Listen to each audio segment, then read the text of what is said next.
Hi everyone. Hello. I'm Jess Murray, and I'm delighted to be here with you all today. And we're going to tell some stories. I'm from Roscommon and Midwest. So I've been living here in Vancouver for 10 years now with my family, and I'm coming to you from my kitchen in East Vancouver. And I'm going to start off. We're going to tell some stories. We're going to learn a little bit more about who the stories are about. And talk a bit about what is myth and why do we tell it. So yeah, I think as you've seen, Kate said there was a lovely hamper there. You guys are in with a chance to win that. That's really exciting. And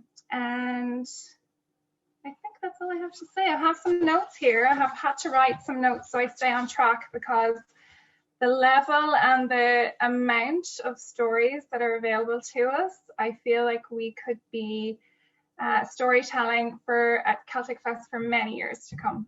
So let's hope we can do that. So first of all, what is myth? Myth is a traditional story. It generally concerns a history of a certain people and often has a supernatural kind of element to it. So I see some little faces there, and I just want to tell you that this is going to be a little bit different story time today. We're not going to have any pictures. It's just going to be me and my voice. So I would love to invite you to listen. And if you can just step into your own imagination, we have the opportunity to imagine what these stories are about and what the people that they are about were like. And I'm going to help you with that because I'm going to describe them. And that's why we're going to talk about what myth is. So there's a mythologist, Sharon Blackie, and she says that the world wants to talk to us. And the trick for us is to find ways to listen to it. And I think that's why we love myth so much, because it gives us an opportunity to listen to the world and the imagination. So who are we talking about? The myths, the stories that I'm going to tell today are about the Celtic people. So the Celts were traditionally from all around Europe and Ireland. Today I'm going to focus on Irish stories, and we're talking about the pre-Christian, the pagan Celts. So from around 600 BC to 400 AD, we had tribes of people in Ireland, and they were a very earth-based people. They were very connected to the land, very connected to the moons and the sun and to the seasons.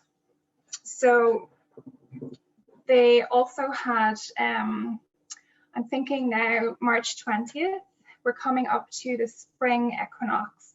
So this is a time when our ancestors, our pagan pre-Christian ancestors, would have been holding a celebration. And they would have been celebrating this return to light. And we also had daylight savings last night. So in honor of all of us today, I have made this morning, I put together a sort of offering to our pagan gods, and so that they may mind us and look after us, so that we can stay well and mind each other until we can be together again and we can see the rest of our families. So for the rest of our stories, I've put together, and the gods love flowers. I made this little flower crown, and I'm going to wear it for the rest of our stories. And this is just our little offering to the gods. And we'll talk a little bit more about that too. So we've got our pre-Christian, our Celtic people, and the myths that we're going to talk about today are the stories that these people talked about. So we've got our very earth-based people. They're very dependent on the land. They celebrate the land, they celebrate the turn of the seasons, and they offer to their gods. And the myths that we're going to talk about are the stories that they told each other. Now, these stories typically are about the tribe of people called the Tuatha De Danann. So you might have heard about them. And the Tuatha De Danann, let me just make sure I'm in my right notes. The Tuatha De Danann, when I started learning about these, I found them quite confusing because there's so many stories, so many names, and so I've tried to kind of simplify it a little bit. The Tuatha De Danann were a half mortal, half supernatural tribe of people, and they were extremely strong. They were a lot taller than we are now.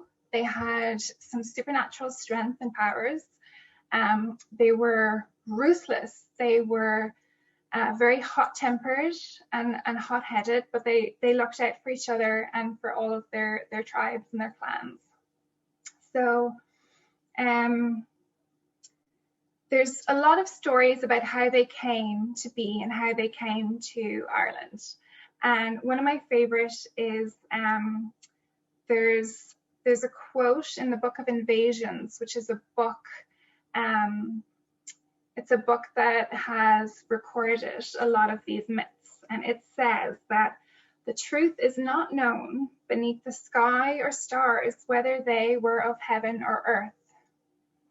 So already we get a picture that these are quite magical people. It said that they've arrived on the wind from Tirnanog, and it was they who created the soul of the Irish people.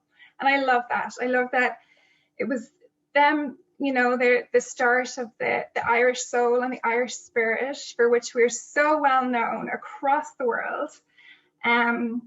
It imbued us with our natural abilities, our music, speech, poetry, sport, laughter and merriment, and this large portion of magic, which we now know is crack. So we're especially known for that magical quality of crack. So I love that about the Tuatha De Danann, that, you know, we have all of these stories and these myths, and they're so fantastical and crazy, but actually they do live on in each one of us. So yeah, I love that about them. Yeah, they were also known to be very hot-tempered and strong, but very brave and daring and tenacious. So what happened to them? Oh yeah, and so even when the Tuatha De Danann they had many battles, and they were always fighting, trying to conquer Ireland and have it for themselves. And so it's said that even when the Tuatha De Danann lost in battle, a tiny bit of their spirit lived on in the people that they met. And so in that way, we are such a very interconnected race of people. And so I love that also, because it doesn't matter where we are. Yeah. So what happened to the Tuatha De Danann? Well, the stories I'm going to tell are about their lifetime, and eventually the Tuatha De Danann were defeated and they were banished to the other world. So they were sent to the other world, which is where they live now. But we can still connect with them in ways like this, like offering to their gods and by telling their stories. So I'm going to start off. I'm not sure how much time we'll have for the stories, but I've got two of my favorite stories, and you probably have heard them before, but if not, you're in for a treat. We've got the Children of Lear, and we've got Tirnanog. And then we'll see how we go with these. And then I've got some other stories. And if we have time in the end, I think I even have a ghost story, if anybody is up for that. So, yeah, let's start with the Children of Lear. This is one I think that's quite popular because it's quite suitable for children. There's a lot of them that are quite brutal actually, but we'll go with this one anyway, and I'll tell you why I really like this at the end. So the Children of Lear is a story about a king called Lear, and he was ruler of the sea. And he lived happily with his wife Eva and his 4 children, Benola, and twins Beocra and Con. Unfortunately, Eva became ill and she passed away. So Lear was so upset to see his children so sad that he decided to marry Eva's sister, Aoife. And at first, Aoife loved the children. She loved all 4 of the children, and she spent a lot of time with them. But eventually, she became quite jealous because Lear also loved to spend time with his children, and Aoife wanted him to spend all of his time with her. So Aoife had some magical qualities to her. And one day when she took the children swimming, they were all playing in the lake and splashing about, and she cast a magic spell and she transformed all 4 of the children into swans. So she cast a spell. She knew that if she killed the children, that they would just haunt her as ghosts. They would come back and they would haunt her, and she didn't want that. So she cast a spell and she said that they would be swans for 900 years. And she split their 900 years into 3 parts. That the first part, they would spend 300 years in Lake Derivara. And then the second part, they would go to the Straits of Moyle. And for the 300 years after that, they would have to move on to Inishglora. So these are different parts of Ireland. And when Lear found out, he was fuming. He was so angry with Aoife that he banished her into the mist, and she was never seen again. So we don't know what happened to Aoife. But Lear still went to visit his children. Thankfully, they still had the power of their voices, and they actually had beautiful singing voices, all 4 of the swans. So Lear went every day and he visited with his children and he spent time with them, and he sat by the lake and they sang and they told stories, and they lived happily for 300 years on Lake Derivara until, unfortunately, they had to move on. So for the middle part, for the 300 years where they were on the Straits of Moyle, this was not a good time for them. It was extremely challenging. They had terrible weather. They were often separated from each other because it was so stormy, and they just couldn't stay together. But they managed to persevere, and after 300 years and the Straits of Moyle, they were able to move on. So off they went to Inishglora, and they had kind of a quiet time there. It was just the 4 of them on the lake. And when Aoife had cast the spell, she had said that it would not be finished, it would not be lifted until they heard the bells of St. Patrick. So when they were in Inishglora, they were just waiting to hear the bells of St. Patrick, and they knew it would be time for them to return to their bodies.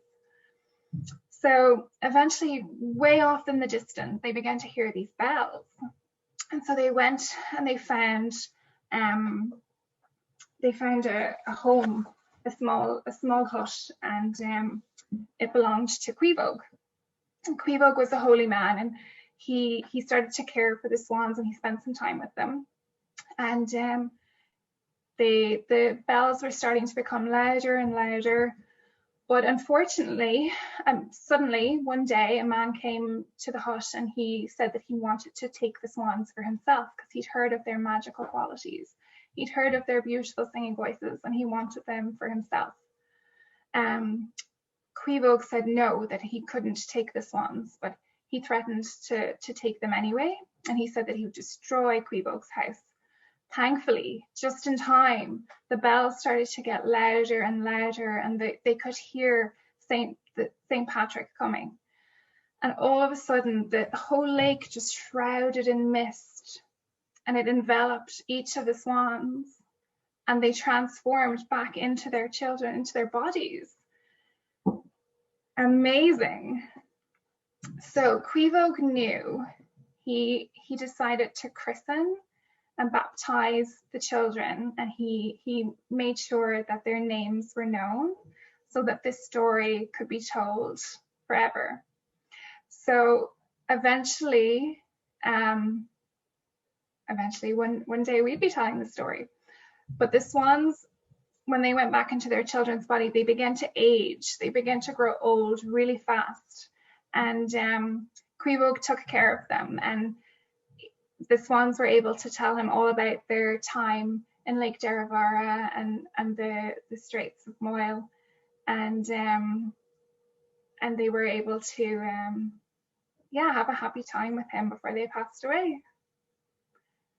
So that's the Children of Lear, and I really love this story because I love that even though Lear thought his children were gone, he still visited them every day, and he still appreciated their gifts even though they were no longer his children, they were swans. And I think that's really true for what we can, it's really appropriate for us now, because a lot of times things transform and we can learn to love things in another way. For example, if a pet has died or passed away, or a grandparent, or even, when we don't get to see our loved ones back in Ireland, we still find ways to be with them. And I think that's what I love about the Children of Lear, because it just teaches us new ways of being with each other, which is something that we have learned so much about the past year. And yes, I think that's a really lovely story to continue to tell. And then one girl has a question. Okay. It's Tia. Hi, Tia. Go ahead. I've heard of this story, but they said the story differently. So instead of turning into swans, they turned into ducks. Okay. And they had to move on to another lake, and the lake was so dirty. Then they wanted to live with. Then an old lady wanted to live with the ducks, and she lived with them. And then the king of the place, he wanted the swans to sing for them, and then they sang for him, and then he got really impressed, and he wanted to take them. Then they had to be trapped in a dungeon, and a guard with a very long mustache got them out, and then they ruined all of the machines that made the lake dirty, and then they battled the king's land, and then they won over, and then their evil stepmother turned them back into kids. Oh, wow. That's a really interesting story. Thank you for sharing that, Tia. Yeah, sometimes there's lots of different versions of the story. And I'm really interested to hear that one. I hadn't heard that one before. Cool. Yeah, so the next story that I really like as well is Tirnanog. So Tirnanog is the land where the Tuatha De Danann came from. That's where they originated from. And this is a story about Oisin. And he was a young warrior. His father, Fionn McCool, was the legendary leader of the Fianna. The Fianna were the group of protectors who guarded the king. And so every day they were just out hunting the land, they were exploring, and they were bringing back food, they were foraging for all sorts of things to bring back to the villages. So one day, Oisin and Fionn and the Fianna were out exploring, and in the distance they could see, like, moving in from the sea was this mist, and out of the mist appeared this beautiful woman on a really big white horse. And so as she came nearer and nearer, she was kind of causing all of the men to become spellbound. They'd never seen anything like her before. So she got closer. She said, "Hello, my name is Neve." And she said, "My father is the king of the mystical land, Tirnanog, and I've heard of a great warrior called Oisin, and I want to take him back to this land." And Oisin just thought this was amazing. He was so excited to go to Tirnanog, which was a land where there was no sorrow. There was always beautiful weather, and you could live forever. So Oisin thought, well, there's nothing wrong with that, is there? So he wanted to go with Neve. And Fionn was just like, nothing good can come from this. He didn't think it was a good thing to do, but he let Oisin make his own decision. And so Oisin went with Neve, and they set off across the silver seas. And when they got to Tirnanog, Oisin was so happy. He was always at parties and singing and dancing, and he was always having feasts, all of his favorite foods. It was such a wonderful place to be. And so the thing about Tirnanog is that time passes really, really slowly, but it still passes. So even though he had every luxury he could imagine, eventually he started to miss his father, because he had promised Fionn that he would return and he would come back to visit him. And Neve said, "That's not possible, Oisin, you can't go back. You have to stay here with me now." And so as time went on, Oisin just became a little bit sadder and sadder, and he really missed his father and his Fianna. So reluctantly, Neve, she loved Oisin, so she wanted him to be happy, and she said, "Okay, you can go back." And so she warned him, though. She said, "If you go back, you'll have to take my horse. And if you go on my horse, you cannot get off the horse. You have to stay on his back. If your feet touch the ground, you'll never be able to return here." So Oisin promised. He didn't see that would be a problem. He said, "I'll stay on the horse and I'll come back to you. I just want to stay and have a visit with Fionn." So he set off, and as soon as he landed back in his homeland, everything was different. 300 years had passed, and the Fianna and Fionn were no longer alive, and the land looked very different. There was buildings and there was church bells, things that he'd never seen before. And he was so confused, he started to feel really sad. And so he's just walking along on his horse, and he comes across this group of men, and they're trying to move this huge rock. Now remember, the Tuatha the Fianna, they were extremely strong. So Oisin said, he asked them, he said, "Hey, where's the Fianna?" And they all started laughing. They said, "The Fianna, they're gone hundreds of years." Oisin was so sad, but he said, "You know what? I can help you move that rock." So he leaned over, and with one big swoop, he picked up the rock and he threw it. So it landed where the men wanted the rock to go. But as he did, the saddle on the horse slipped, and it fell off, and Oisin fell to the ground. His feet touched the ground. And so straight away, Oisin started to age, and he became older, much like the Children of Lear when they returned to their bodies. He became older straight away. And the men who were with him brought him to the monastery to St. Patrick, and he asked Oisin where he came from, and Oisin was able to tell him all about Children of Lear and about the Fianna who were there before them, and about what it was like to be in the Fianna.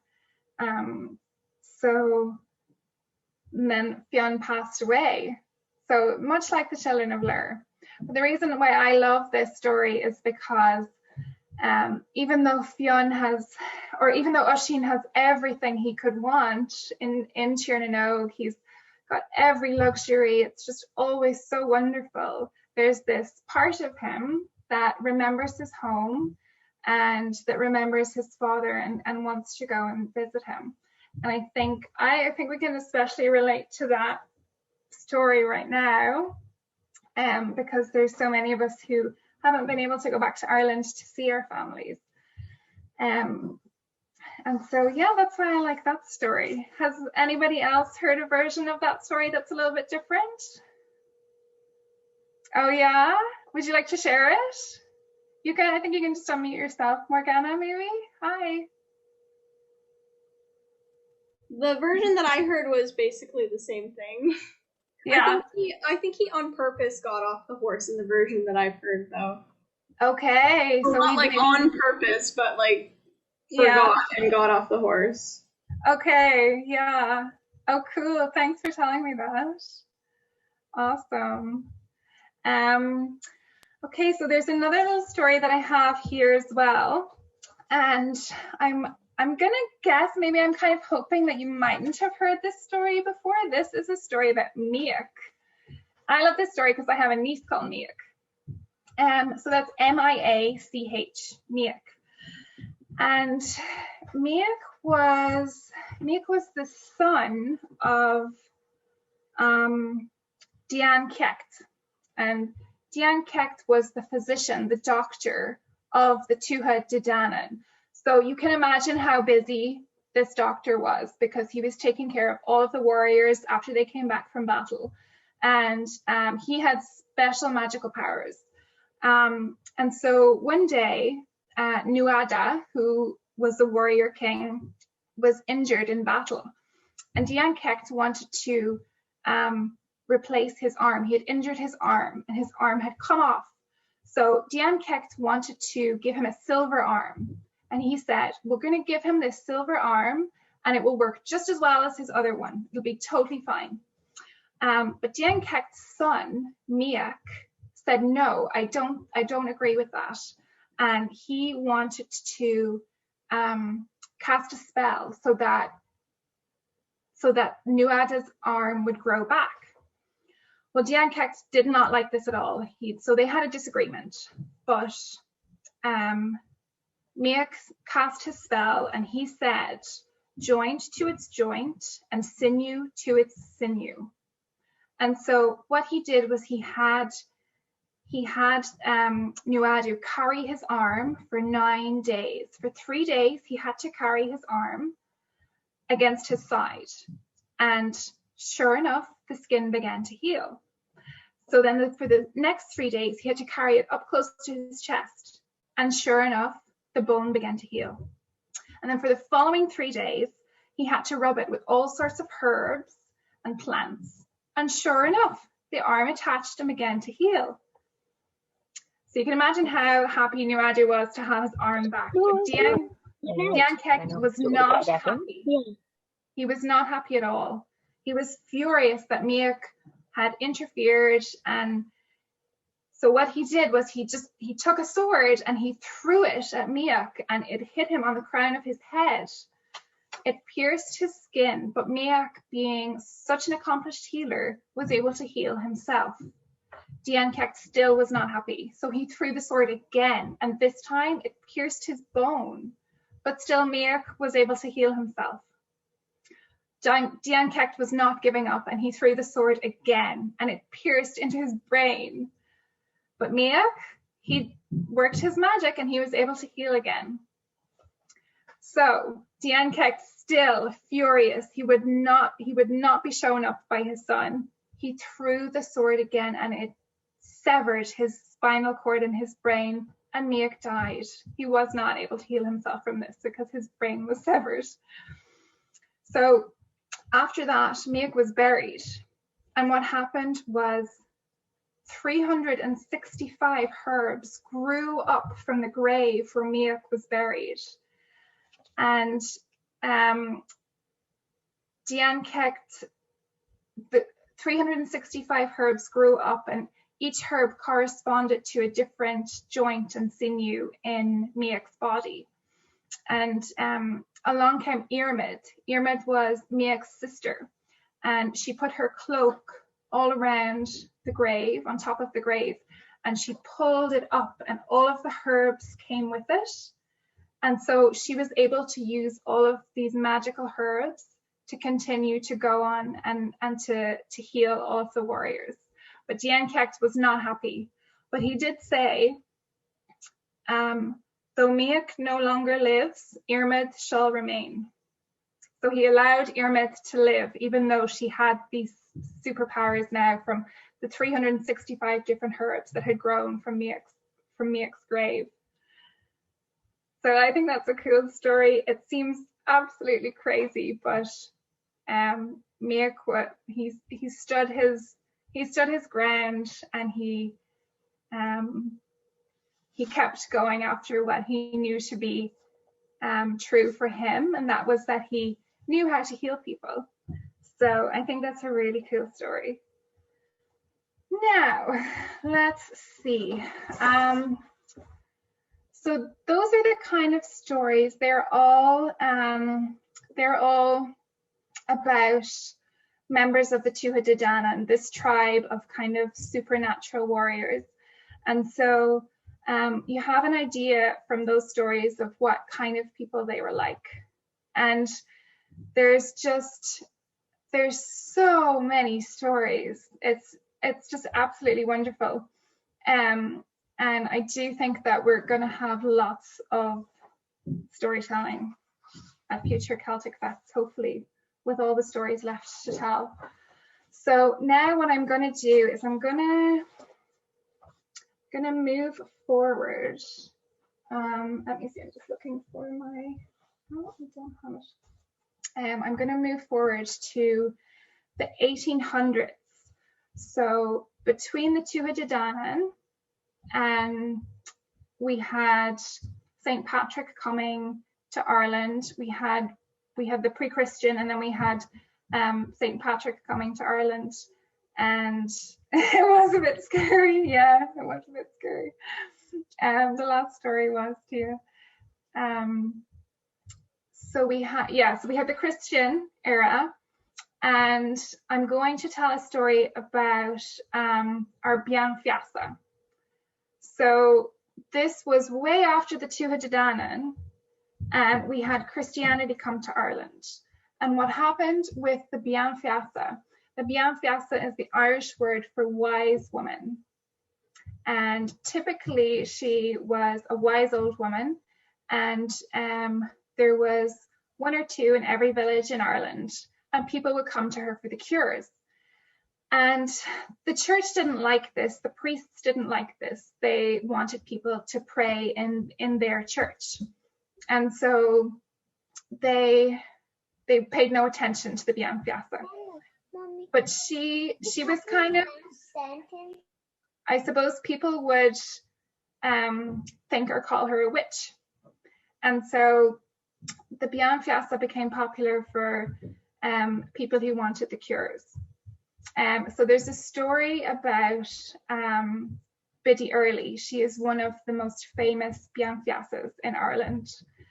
And it's said that she had a special connection with the Tuatha De Danann, and that through her visions and her dreams, they would tell her the cures to give people. And so Biddy Early was so busy. She had people calling to her little house all the time. And there would just be, her whole kitchen would be crowded full of people in the village and up and down the country who came to her for the cures. So even though Biddy faced a lot of challenges with the church telling her that she couldn't give her cures anymore, and she couldn't do this and she couldn't do that. Biddy stayed strong and she kept treating the people. So there's a story of one man, and he had gone to her for the cure, and she had very specific instructions for him. So she gave him a little potion, and I don't know what it was for, but she gave him a little potion, and he had to take the potion home, but he couldn't drop it, and he couldn't spill a single drop of potion or it wouldn't work. So when he got home, he had to put the potion under the moon for 3 nights. And after the 3 nights, he had to take the potion and he had to put the potion under the sun for 3 more days. And then after that, she told him to do something else. I can't remember what it was, but she told him to do something else really strange. And then only after that, he could take the potion. And of course, the potion worked and the man was cured. But in 1975, long after Biddy Early had passed away, RTE made a documentary about her, and they went to air it, and there was a lightning storm, and they couldn't air it. And a lot of people said that this was Biddy Early, and she was not happy with being on the television. And so she had caused the storm and prevented the TV documentary from airing. So we can see how even in like the 1900s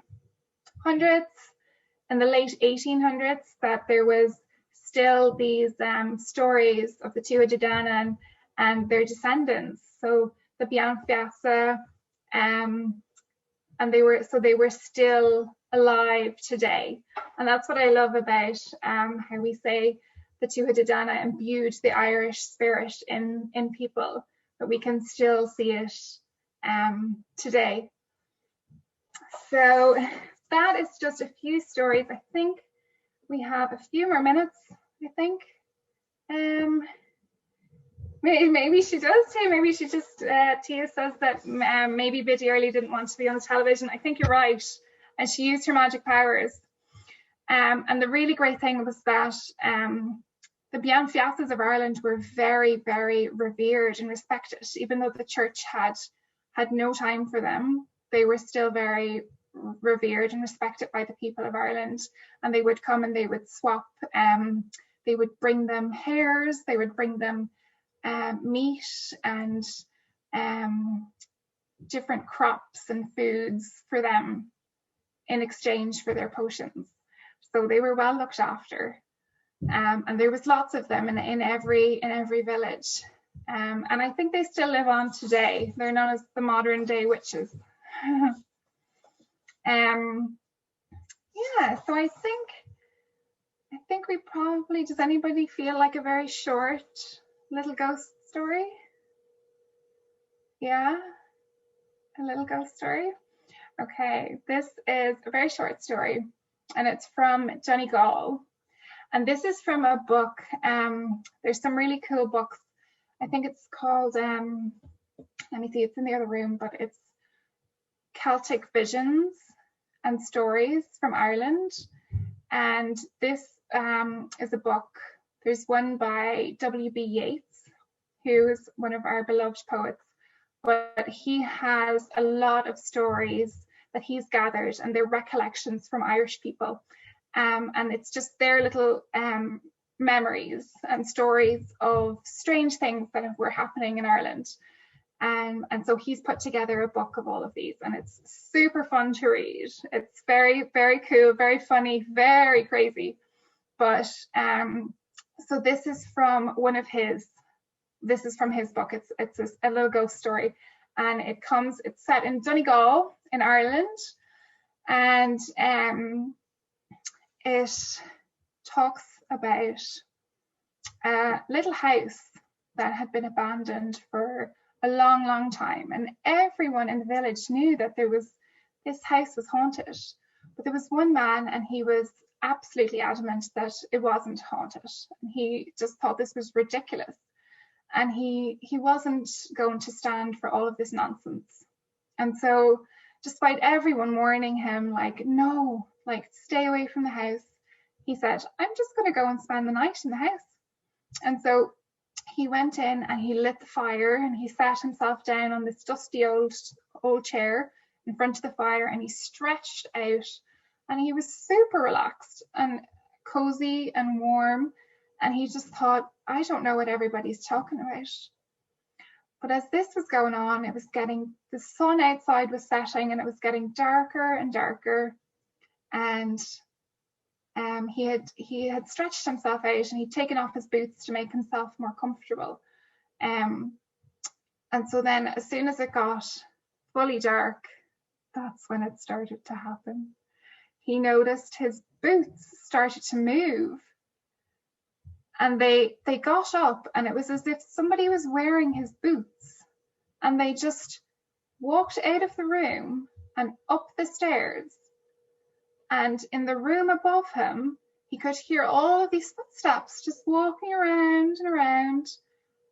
And then they came back down the stairs and they came into the room, and they just gave him a nice little kick in the leg, and he jumped up out of the chair, and they gave the other boot, gave him a little kick in the leg and another kick until they got him out the door and down the path of the house.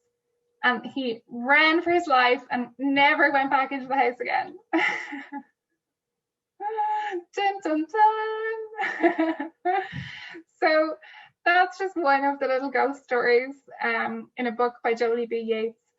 And he's got lots of lovely stories. And there's another one by Lady Gregory, Augusta Gregory.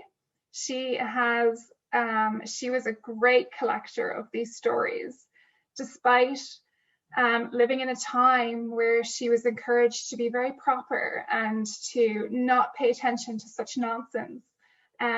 Lady Augusta spent a lot of time in her horse and cart, wandering around the 10-mile radius of her home in Coole, and she collected all of these stories, and she recorded them so that now we still have them today, which is pretty cool. So I think that we're almost at the end of our time, and I'd love to ask anybody if they have any stories that they would like to share quickly before we go, maybe. Yeah, I see. Is there Risha Burke there? I see a little hand raised there. Do you have a story you'd like to share? Hi.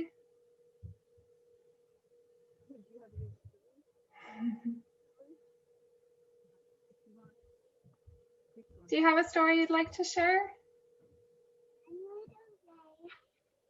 Yeah?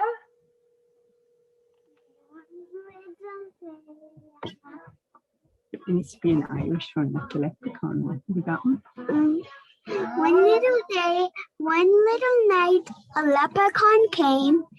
Then the leprechaun went into a trap, but he carefully put a coin in the trap.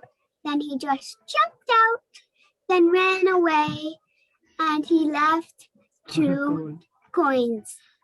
Oh my goodness. Yes, there's so many stories. Thank you for telling us that story. There's so many stories about the leprechauns and the fairies that we haven't even touched on yet. So many great leprechaun stories. I think, do we have time for Tia to say a quick story? Okay, go for it, Tia.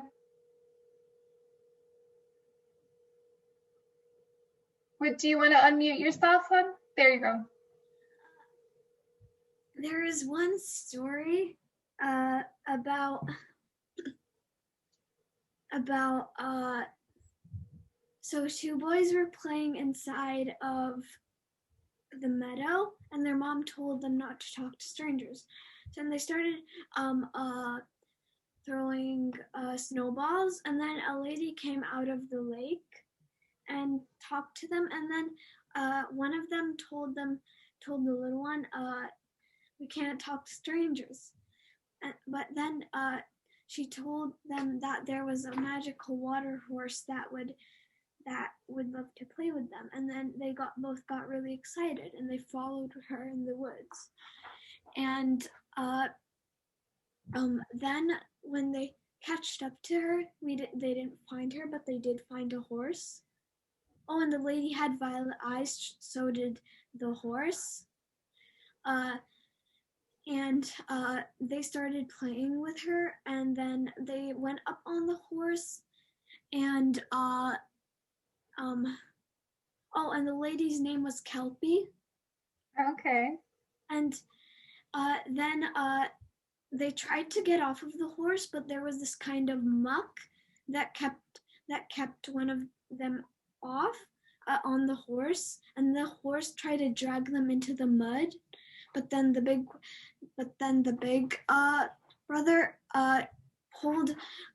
held onto a tree and pulled him out, and then the horse was dug into the mud.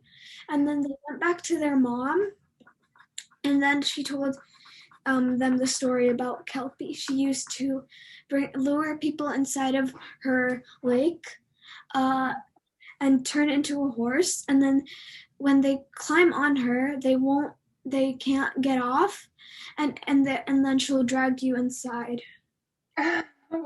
Wow. Oh, that's a great story. Thanks, Tia. Yeah, there's just so many of those little tales. We could be here forever. But I think for now we're out of time. Yeah, so thank you everybody, and thank you to everybody at Celtic Fest. There's been such an amazing range of activities the past few days, and they're going till next week, I think. So yeah, thank you to everybody behind the scenes who made this possible for me to be here and to tell you guys some stories. Yeah, I hope you enjoy the rest of the week, and happy spring break. Hope you all enjoy your spring break.